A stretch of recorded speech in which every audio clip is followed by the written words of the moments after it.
오래간만에 누가복음의 말씀을 살펴보게 됐는데요. 오늘 본문을 보면 어떤 한 나병 환자를 예수님께서 고쳐주신 이야기를 기록하고 있습니다. 예수님께서는 많은 곳을 다니시면서 하나님 나라의 복음을 선포하셨는데요. 하나님의 나라가 왔다, 하나님의 통치가 시작되었다, 하나님의 통치를 받아들이라고 하는 복음을 전하면서 말씀을 선포하시며 다니셨습니다. 그리고 하나님의 통치를 받아들일 때에 어떠한 삶의 변화가 일어나는가에 대해서 생생한 증거로 보여주기 위해서 기적들을 행하신 것이죠. 예전에 사탄의 지배를 받으면서 살던 그 삶이 고통스러운 삶이었다고 한다면 하나님의 은혜가 임한 우리의 삶이 변화되고 하나님께서 다스리는 그 삶 가운데 들어가게 되면 우리의 삶이 정말 좋아진다고 하는 사실을 생생하게 증거하기 위해서 때로는 귀신 들린 자를 정상으로 고치시기도 하고 병든 자를 고치시고 죽은 자를 살리시기도 하는 그런 놀라운 기적들을 행하시면서 다니셨던 것이죠. 예수님께서 어떤 한 마을에 갔더니 거기서 오늘 본문에 보면 한 나병 환자를 만나게 된 겁니다. 그런데 이 환자의 질병이 얼마나 심각했느냐면 그 나병이 온 몸에 들렸다고 표현할 정도로 이 사람의 질병이 아주 심각했다고 하는 것을 알 수가 있습니다. 그런데 이 나병 환자는 어느 날 예수님께서 이 마을에 오셨다고 하는 소문을 들었을 것이고, 그리고 그 예수님 앞에 나와 예수님 앞에 자신의 병을 고쳐달라고 간청하게 된 것이죠. 그 간청한 내용이 오늘 읽은 누가복음 5장 12절 말씀에 기록되어 있는데요, 이렇게 표현하고 있습니다. 예수께서 한 동네에 계실 때에 온 몸에 나병 들린 사람이 있어 예수를 보고 엎드려 구하여 이르되 주여 원하시면 나를 깨끗하게 하실 수 있나이다. 이 나병 환자가 예수님을 찾아와서 간청하면서 했던 말을 한번 주목해 보면 좋을 것 같은데요, 이 나병 환자는 예수님에게 나와서 할 때 무슨 이야기를 했냐면 나를 고칠 수 있나이다 라고 말을 했는데 그 앞에 한 가지 전제 조건을 붙였습니다. 무슨 전제 조건을 붙였습니까? 주여 원하시면 저를 고칠 수가 있습니다. 주님께서 원하시면 나를 깨끗하게 하실 수 있다고 이야기를 한 것이죠. 이 나병 환자는 예수님께서 자신의 병을 고칠 만한 능력이 있다고 하는 것을 알았습니다. 수많은 사람들을 고쳤으니까요. 예수님께서는 이 질병을 고칠 만한 능력이 있다고 하는 것을 의심하지 않았습니다. 이 나병 환자가 걱정한 것은 내가 헛소문을 들은 것이 아닐까? 내가 잘못 알고 있었던 것은 아닐까? 예수님이 아무 능력이 없는 그저 평범한 사람이 아닐까라고 그렇게 생각한 것이 아니라 예수님께서 고칠 만한 능력이 있다고 하는 것을 분명하게 알고 있었고 확신하고 있었던 것이죠. 하지만 한 가지 확신할 수 없었던 것이 있었는데, 바로 그 예수님께서, 능력이 많으신 우리 주님께서 과연 나를 고치실 마음이 있겠는가, 나를 고치실 그런 의도가 계신가에 대해서는 의심이 가기 시작한 것입니다. 과연 주님께서는 나를 고쳐주실까, 나를 고쳐주실 마음이 있을까, 그것이 확실하지 않았기 때문에 이 나 환자는 주님 앞에 나아가면서 주여 원하시면 저를 고칠 수 있겠다고 이야기를 한 것이죠. 이렇게 나병 환자가 이렇게 말을 할 수밖에 없었던 것은 그 사람이 지금까지 살아오면서 겪었던 수많은 부정적인 경험들 때문일 것입니다. 레위기 13장 45절부터 46절 말씀에 보면 이렇게 기록되어 있는데요, 나병 환자는 옷을 찢고 머리를 풀며 윗입술을 가리고 외치기를 부정하다 부정하다 할 것이요 병이 있는 날 동안에는 늘 부정할 것이라 그가 부정한즉 혼자 살되 진영 밖에서 살지니라. 우리가 성경 말씀을 쭉 읽어오면서 레위기의 말씀을 읽은 지 얼마 안 됐죠? 얼마 전에 읽었습니다. 그 레위기의 말씀에 있는 나병 환자에 대한 규정이 기록되어 있는데 나병 환자는 어떻게 행동해야 되는가, 나병 환자를 어떻게 처리해야 되는가에 대한 규정이 레위기의 말씀 가운데 기록되어 있는 겁니다. 나병 환자는 길을 가면서 자신의 옷을 찢기도 하고 머리를 풀어 헤치고 그리고 입술을 가리면서 나는 부정하다 부정하다 외치면서 다니라고 규정하고 있어요. 이렇게 규정하고 있는 이유가 무엇이겠습니까? 그 나병 환자와 실수로 접촉하게 되면 다른 사람도 그 나병이 옮을 수 있기 때문에, 그 사람이 가지고 있는 부정이 다른 사람에게로 전염될 수 있기 때문에 다른 사람들에게 전염이 되지 않도록 내가 나병에 걸렸다고 하는 사실을 말하면서 다녀야만 했던 것이죠. 그러면 사람들이 그 이야기를 듣고 그 사람 주변에서 다 물러가는 겁니다. 다 도망가는 겁니다. 괜히 그 사람하고 부딪혔다가는 내가 부정하게 되기 때문에, 그래서 다 사람들이 피할 수밖에 없는 그런 경험을 가지고 있는 것입니다. 뿐만 아니라 이 나병 환자는 어디서 살아야 됐는가? 가족들에게서 떨어져서 공동체 밖에서, 성 밖에서, 진영 밖에서 혼자 외롭게 살아가야만 했었던 것이 바로 나병 환자였습니다. 그러니까 아무도 이 나병 환자를 환영해 주지 않는 것이죠. 만일 이 나병 환자가 마을 안으로 들어가서 사람들과 만나게 된다고 하면 그 지나가는 사람들이 깜짝 놀라서 기겁을 하면서 도망치는 모습들을 한두 번 겪은 게 아닐 겁니다. 어떤 사람들은 심하게 돌을 던지면서 이 나병 환자가 왜 동네에 들어왔느냐고 하면서 돌을 던졌을런지도 모르겠습니다. 그래서 이 나병 환자에게 있어서 제일 걱정이 무엇이냐면 예수님에게 능력이 있느냐 없느냐의 문제가 아니라 과연 이 예수님께서 나를 거부하지는 않을까, 이 더러운 사람아, 이 부정한 사람아 저리 가라라고 자신을 향해서 내치면 그러면 도망갈 수밖에 없기 때문에 이 나병 환자는 주님 앞에 나오면서도 가까이 갈 수 없고 좀 멀리 떨어진 곳에서 외치면서 이야기를 하는 겁니다. 주여, 원하시면 저를 깨끗하게 고쳐주실 수 있습니다. 원하시면 저를 고쳐줄 수 있고 깨끗하게 해줄 수 있다고 이야기하면서 예수님 앞에 나온 것입니다. 이러한 나병 환자의 태도는 오늘날 교회로 오는 사람들과는 좀 다른 태도이라고 하겠습니다.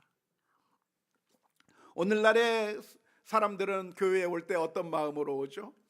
마치 식당에 가서 당당하게 음식을 주문하는 사람처럼 이곳에서 나를 환영해 주는 것을 기대하고, 그리고 나를 환영하지 아니하면 조금만이라도 눈치가 이상하면 이내 다른 교회로 가겠다고 하면서 그런 고자세로 교회를 옵니다. 당연히 내가 대접받아야 하고 당연히 내가 이 교회에서 환영받아야 될 것을 기대하면서 오게 되는 것이죠. 물론 저희는 환영합니다. 환영하고 정말 좋아합니다. 하지만 이 사람은 예수님 앞에 나아가면서 두려운 마음이 드는 거죠. 예수님 앞에 나아가고 있는데 두려운 마음이 있습니다. 혹시라도 예수님께서 나를 거부하지는 않을까. 예수님 앞에 나아가고 싶은데 무엇이 자기를 두렵게 만듭니까? 자기 자신의 모습이 더러운 거예요.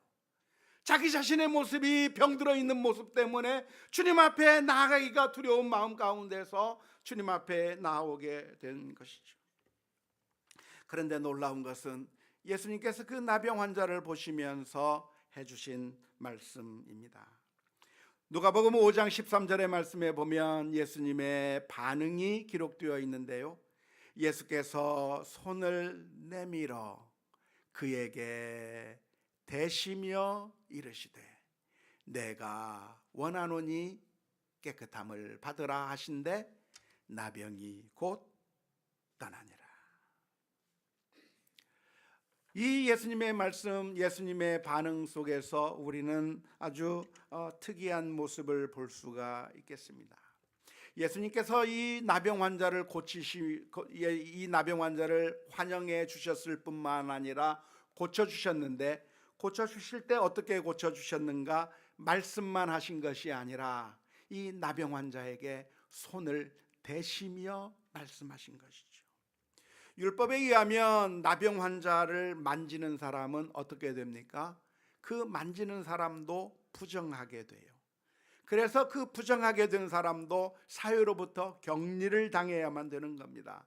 그래서 함부로 사람들이 만지려고 하지 않은데, 예수님께서는 그 율법을 분명히 알고 있으면서도 그 나병 환자를 만지시며 그 사람의 몸에 손을 대시며 내가 원한다, 깨끗함을 받으라고 말씀하고 계십니다.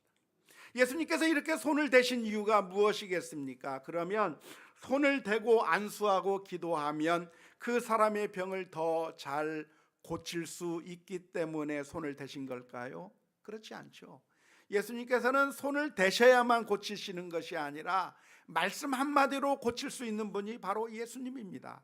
그 옛날 백부장이 예수님 앞에 나와서 말을 한 거죠. 예수님, 우리 소년이 병들었는데 고쳐달라고 했을 때 예수님께서는 가서 고쳐주시겠다고 말씀해 주셨어요. 그때 이 백부장이 했던 대답이 무엇이냐면, 주님께서 우리 집에 온다고 하는 것을 제가 감당할 수가 없습니다. 그냥 말씀으로만 하세요.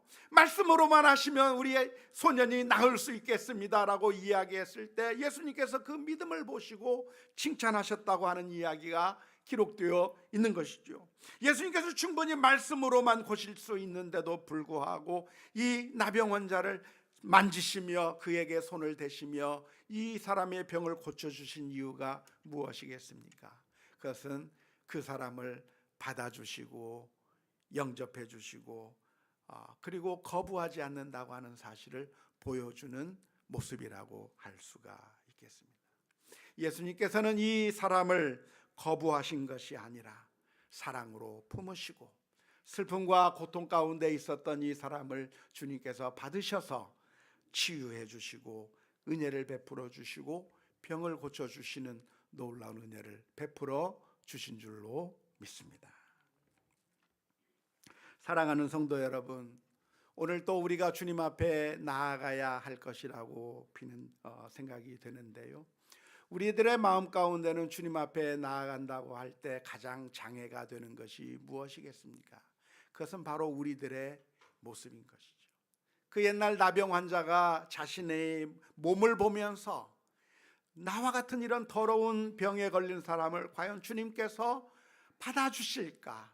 걱정 가운데 나아갔지만 주님께서 환영해 주신 것처럼 오늘 우리들의 마음 가운데 내가 이렇게 죄를 짓고 사는데, 내가 하나님의 뜻대로 살지 못하고 이렇게 세상에서 방황하며 살고 있는데 이렇게 한번 교회에 나오는 거 주님께서 나 같은 사람 받아주실까? 나는 충성하지 못한 사람인데 과연 하나님께서 나를 받아주실까 생각될 때가 많은 것이죠. 하지만 우리가 기억해야 될 것은 어떤 것입니까? 주님께서는 받아주셔요. 십자가 옆에 놓여있던 강도에게도 그를 받아주시면서 오늘 밤 내가 나와 함께 낙원에 있으리라고 말씀하셨던 우리 주님께서 오늘 또 저와 여러분들을 받으시고 은혜로 인도하신다고 하는 사실을 기억하면서 오늘 주님 앞에 나아가는 우리 모두가 다 될 수 있기를 주님의 이름으로 축원합니다. 혹시 우리들의 상황이 어떤 상황 가운데 있습니까? 본문에 나오는 나병 환자처럼 사람들로부터 외면당하고 무시당하고 있지는 않았습니까? 돈이 없다고 무시하기도 하고, 또한 나이가 많다고 무시를 당하기도 하고, 출신 때문에 무시를 당하기도 하고, 여러 가지 이유로 우리를 무시하고 외면하고 우리를 왕따시키는 그런 사회에서 살아가는 그런 씁쓸한 경험을 받으신 경험들이 있습니까? 아니, 심지어 우리 교회 내에서도 사람들이 나에 대해서는 아무도 관심을 가져주지 않는다라고 그렇게 생각하고 계신 분이 계시지는 않습니까? 하지만 우리 주님께서는 그런 우리 모두를 외면하지 아니하시고 주님 앞에 나아가기만 하면 내가 원하노니 깨끗함을 받으라, 내가 너희를 환영한다고 말씀해 주시는 그 주님의 음성을 들으면서 주님 앞에 나오는 우리 모두가 다 될 수 있기를 주님의 이름으로 축원합니다. 우리 주님은 어떤 주님이십니까? 우리가 나병 환자처럼 영적인 질병으로 죽게 되었을 때 우리 주님께서 우리의 몸에 손만 대신 것이 아니라 사실은 우리의 죄악을 지고 우리의 허물을 지고 십자가 위에서 못 박혀 죽으시면서 우리를 위해 사랑을 베풀어 주시고 은혜를 베풀어 주신 주님이라고 하는 사실을 기억하면서 담대하게 주님 앞에 나아가야 할 것입니다. 오늘 예수님께서 이런 말씀을 해주시는데요, 마태복음 11장 28절 말씀에 보면 이런 말씀을 해주십니다. 수고하고 무거운 짐진 자들아 다 내게로 오라. 내가 너희를 쉬게 하리라. 예수님께서 부르실 때는 잘생긴 사람들아 오라고 말씀하신 것이 아니에요. 부자들만 오라고 말씀하신 것이 아니에요. 똑똑한 사람들만 내게 오라고 말씀하신 것이 아니에요. 어디 내놓을 것이 있는 그런 사람들만, 건강한 사람들만 내게 오라고 말씀하신 것이 아니라 수고하고 무거운 짐을 가지고 있는 사람, 우리들의 문제가 있는 사람, 바로 그런 모든 사람들을 초청하면서 우리에게 우리가 주님에게 나아가기만 하면 주님께서 우리에게 쉼을 주시겠다고 약속해 주신 이 주님의 말씀을 기억하면서 주님 앞에 나아가야 될 줄로 믿습니다. 그런데 안타깝게도 불구하고 수많은 사람들이 주님 앞에 나아가지 못하고 머뭇거리고 있고 나아가지 못하게 되는 경우가 많이 있는데요, 이렇게 주님 앞에 나아가지 못하는 이유가 어디에 있겠습니까? 그것은 자신이 심각한 상태에 있다고 하는 사실을 모르기 때문에 주님 앞에 나아가지 못하는 것이죠. 대표적인 케이스를 들라고 하면 바리새인들을 들 수가 있겠습니다. 바리새인들은 어떤 사람들이었나요? 하나님의 율법을 철저하게 지킨다고 생각한 것이죠. 나는 깨끗하게 산다고 생각했고 나는 그런 대로 괜찮은 사람이라고 생각했습니다. 그래서 자신에게는 아무 문제가 없다고 생각했기 때문에 의사이신 예수님 앞에 나아갈 필요를 느끼지 못했어요. 우리가 병원에는 언제 갑니까? 아플 때 가요. 병원에 다녀오신 분 있습니까? 지난주간에 다녀오신 분들도 계셔요. 왜? 언제 갑니까? 아프면 가는 거예요. 내가 내 건강에 문제가 있다고 생각이 들면 가는 것이죠. 하지만 건강에 문제가 없다고 생각이 되는데 일부러 병원에 가는 경우는 거의 없습니다. 하지만 검사를 해봐야 되잖아요. 영적으로 건강하다고 생각하기 때문에 사람들은 예수님 앞에 나아가지 않는 것이죠. 그래서 우리의 상태를 점검해보고 과연 내가 병이 있는지 병이 없는지 확인해 봐야 되는 거예요. 그래서 건강보험공단에서 매년 무슨 문자를 보내주죠? 여러분은 암 건강진단 받을 때가 됐습니다. 공짜입니다. 건강진단 받으세요. 근데 저는 잘 안 가요. 왜? 안 아픈데 가는데 안 아픈데 뭐 하려고 갈 필요가 있을까? 가셔야 돼요. 그런데 왜냐? 아프지 않아도 있을 수 있고 내가 건강해 보이는 것 같아도 심각한 질병이 있을 수 있기 때문에 그래서 가서 진단하고 치료를 받고 그래서 건강한 몸을 유지하는 것이 중요한 것처럼 우리가 영적으로 바른 길에 서 있는지 하나님 앞에 바로 서 있지 않은지 우리 자신을 영적으로 진단하며 우리가 혹시라도 하나님 앞에 회개할 것들이 있다고 한다면 안심할 것이 아니라 주님 앞에 나아가야 될 것이라고 믿습니다. 우리는 영적인 진단을 해보아야 하는데요, 우리가 흔히 속고 있는 경우가 무엇이냐면 내가 다른 사람들을 바라보면서 나는 괜찮은 사람이다 라고 생각하기가 쉬운 것이죠. 나도 괜찮은 사람 아닌가? 왜냐하면 우리가 이웃과 비교해 보니까 큰 차이가 없기 때문에 괜찮아 보이는 걸로 생각하는 겁니다.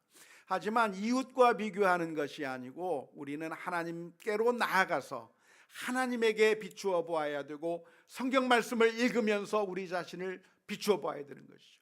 우리가 성경을 읽는 것이 왜 중요한 것인가? 우리가 하나님의 말씀 앞에 서게 될 때 우리의 죄악을 들여다볼 수가 있고 내가 하나님 앞에 바로 서 있는지를 알 수가 있기 때문에 그런 것이죠. 베드로라고 하는 사람은 갈릴리 바다에서 고기를 잡으면서 살 때 그는 한 번도 자신의 그 영적인 상태에서 질문을 던져보지 않았습니다. 그냥 평범한 인생을 살았고 고기를 잡으면서 살았습니다. 그런데 어느 날 그 베드로 앞에 예수님이 나타나셨어요. 그리고 그 베드로를 향해서 예수님께서 깊은 데에 그물을 던져보라 말씀하셨고, 어느 날 갑자기 그 엄청난 기적을 바라보면서 예수님을 바라보고 이 베드로는 자기가 죄인이라고 하는 사실을 깨닫게 된 거죠. 주여, 나를 떠나소서, 나는 죄인으로서이다. 지금까지 괜찮은 줄 알았는데 거룩하신 주님을 만나게 되는 그 순간에, 우리의 심령을 꿰뚫어 보시는 주님을 만나게 되는 그 순간에 내가 죄인이라고 하는 사실을 깨닫고 주님 앞에 엎드릴 수 있게 된 것이죠. 가늠하다가 현장에서 잡힌 여인을 죽이기 위해서 돌을 들고 있던 사람들은 자신들이 괜찮은 사람인 줄 알았어요. 저 가늠한 여인에 비하면 그런대로 나는 괜찮은 사람이고 하나님의 말씀을 지키는 사람이고 그런대로 나는 하나님의 율법대로 사는 정상적인 사람이라고 생각한 것이죠. 하지만 주님께서 그 사람들을 향해서 말씀하십니다. 너희 가운데 죄 없는 자가 돌로 치라고 하는 이야기를 듣게 될 때 그들의 마음 가운데 주님의 말씀이 후벼 파는 겁니다. 너희 가운데 죄가 없느냐라고 하는 그 말씀 가운데 이 사람들의 마음 가운데 자신들의 죄가 드러나면서 모든 사람들이 하나씩 둘씩 그 자리를 떠날 수밖에 없었던 것이죠. 우리가 영적인 진단을 하지 않고 우리가 건강한 사람이라고, 영적으로 건강한 사람이라고 착각하고 있을 것이 아닙니다. 우리가 심각하다고 하는 사실을 모르고 지내고 있는 것이 괜찮다고 하는 것을 의미하는 것이 아니기 때문에 그렇습니다.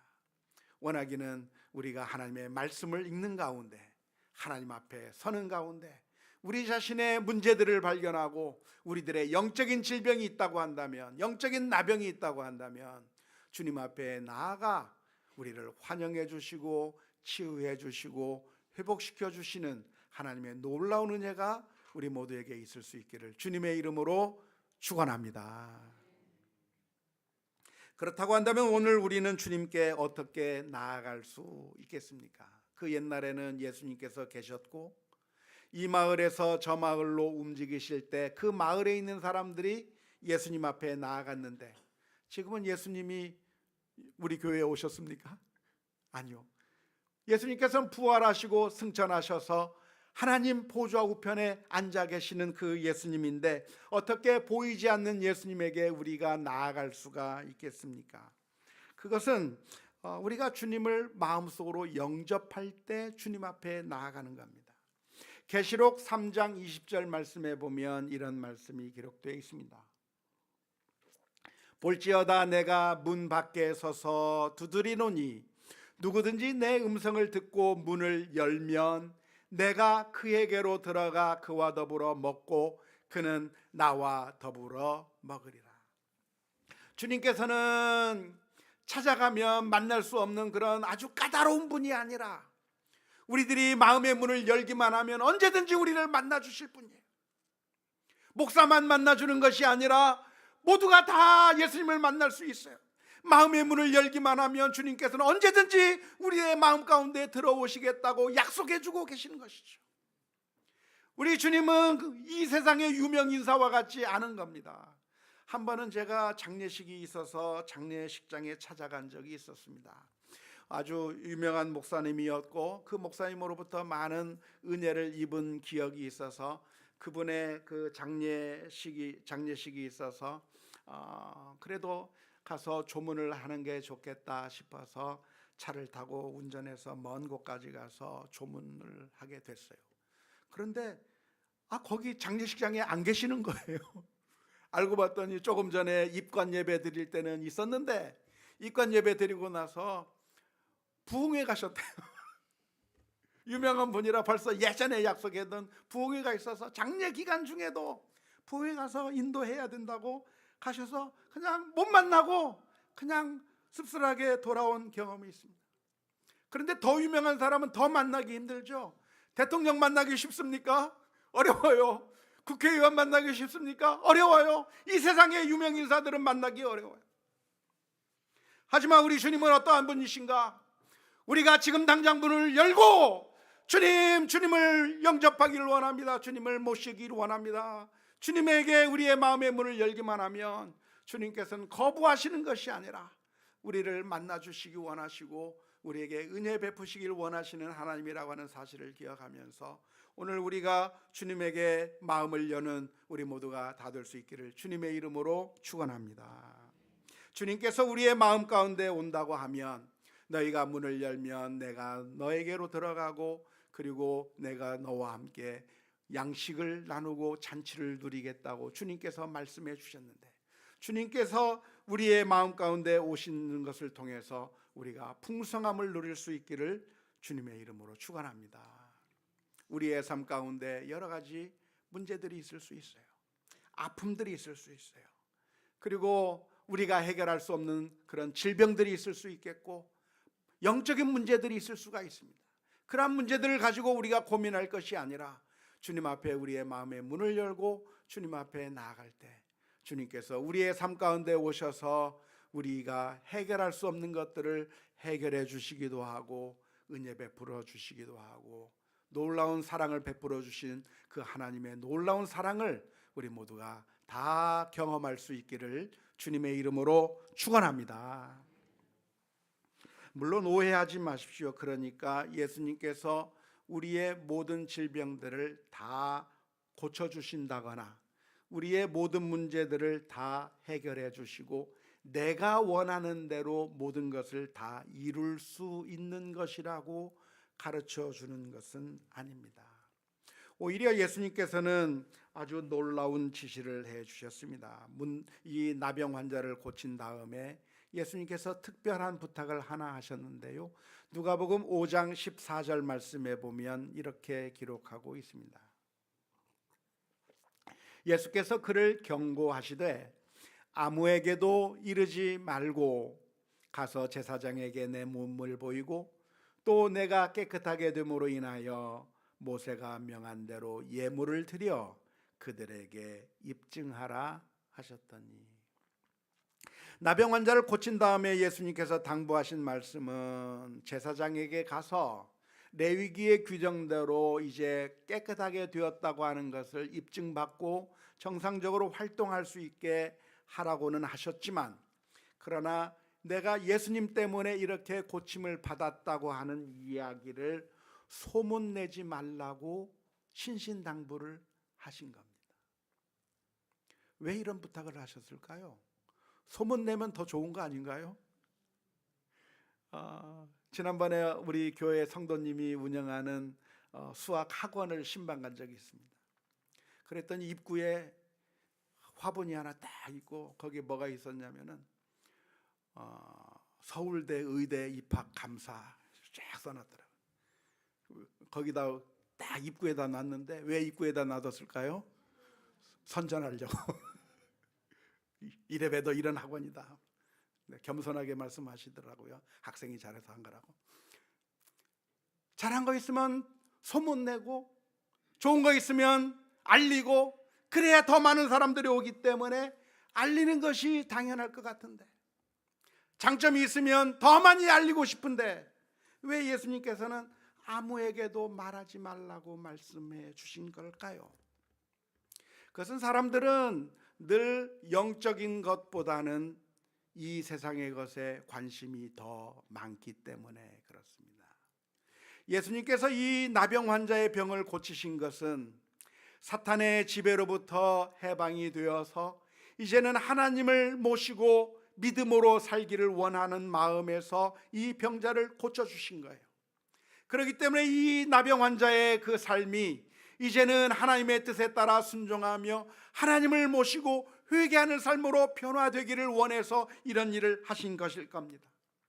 하지만 많은 사람들은 예수님의 그 치유의 목적은 까마득하게 잊어버린 채 무엇만을 바라보게 될까요?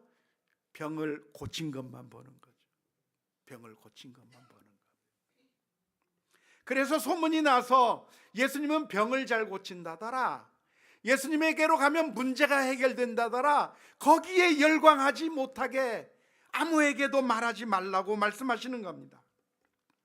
사실 기적을 보았을 때의 정당한 반응이라고 하면 무엇이죠? 베드로와 같은 반응이에요.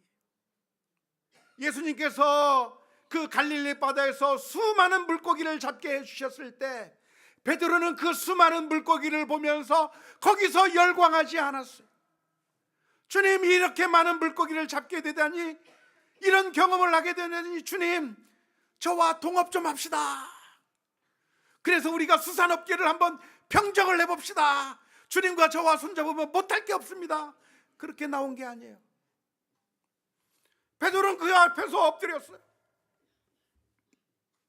자신의 문제를 해결해 주신 그 주님 앞에서 이 세상의 문제가 아니라 자신의 죄를 바라보고 하나님 앞에 회개해야 되는 자신의 모습을 보면서 주여, 나를 떠나소서, 나는 죄인이로소이다 울며 주님 앞에 나오게 되었고, 자신의 인생을 이 세상에서의 삶이 아니라 주님의 제자로서 살도록 자신의 삶을 완전히 변화시키는 그런 놀라운 영적인 변화가 베드로의 가운데 있었던 것이죠. 그런 변화를 주님께서는 원하고 계시는 거예요. 하지만 소문을 내지 말라고 해서 소문이 안 나는 것이 아니라 소문이 많이 나버렸어요. 그래서 사람들이 몰려들기 시작했습니다. 몰려들었을 때 주님께서는 어떻게 하셨습니까? 누가복음 5장 16절의 말씀에 보면 예수께서 물러가사 한적한 곳에서 기도하시니라. 수많은 사람들이 떡을 보고 열광하고, 수많은 사람들이 질병이 치유되는 것을 보면서 열광하는 그 모습 가운데서 그들 앞에서 내가 이런 능력이 있다고 하는 것을 자랑하며 보여준 것이 아니라 그들에게서 물러가셔서 하나님 앞에 기도하는 모습을 보여준 것이죠. 우리가 이 주님의 말씀을 보면서 우리가 하나님 앞에 나아가야 될 줄로 믿습니다. 주님께서 오늘 저와 여러분들의 삶의 문제도 만져주시기를 원하셔요. 때로는 주님께서는 우리의 질병을 고쳐주실 수도 있고, 때로는 우리의 가정의 문제를 해결해 주실 수도 있고, 때로는 주님께서 원하신다고 한다면 놀라운 능력을 베풀어 주실 수도 있는데, 그러한 것들을 통해서 우리가 바라보아야 될 것이 있다고 한다면 우리의 영적인 문제들이 주님 앞에서 해결이 되고 주님 앞에 나아가는 가운데, 이제 지금까지 우리가 사탄의 지배를 받으면서 살아왔던 삶이었다고 한다면 그 모든 사탄의 지배의 삶을 청산해버리고 화를 내고 분노하며, 그리고 이기적이고 탐욕적으로 사람들을 미워하며 사는 사탄의 지배를 따라 살았던 삶이 우리의 과거의 삶이라고 한다면, 이제는 그런 과거의 삶은 다 내어버리고 우리 주님께서 우리의 마음 가운데 오셔서 우리의 마음을 지배하는 삶, 사랑을 베풀며 친절을 베풀고 은혜를 베풀며 주님을 찬양하고 경배하며 주님께서 말씀하신 대로 항상 기뻐하고 쉬지 말고 기도하고 범사에 감사하는 삶으로, 영적인 삶으로 바뀌는 그런 우리의 모습들이, 결단의 모습들이 있을 수 있기를 주님의 이름으로 축원합니다. 하나님의 통치를 받아들이는 사람은 그 마음의 풍성함을 누리게 될 것입니다. 그리고 그 풍성함의 결과로 문제가 해결되기도 하고 질병에서 치유받기도 하고 하나님의 놀라운 역사를 체험하기도 할 것입니다. 오늘 이 시간 우리가 이 세상의 헛된 것들을 추구하는 것이 아니라 주님께서는 우리를 위해서 십자가 위에 못 박히시면서 우리의 죄악의 문제를 해결하셨다고 하는 사실을 기억하면서, 주님, 저의 문제들을 해결해 주시고 주님과의 관계가 회복되게 해주시고 우리의 더러웠던 인생들이 주님 앞으로 돌아갈 수 있는 믿음의 사람들이 되게 해 주옵소서. 기도하며 나아가는 우리 모두가 다 될 수 있기를 주님의 이름으로 축원합니다.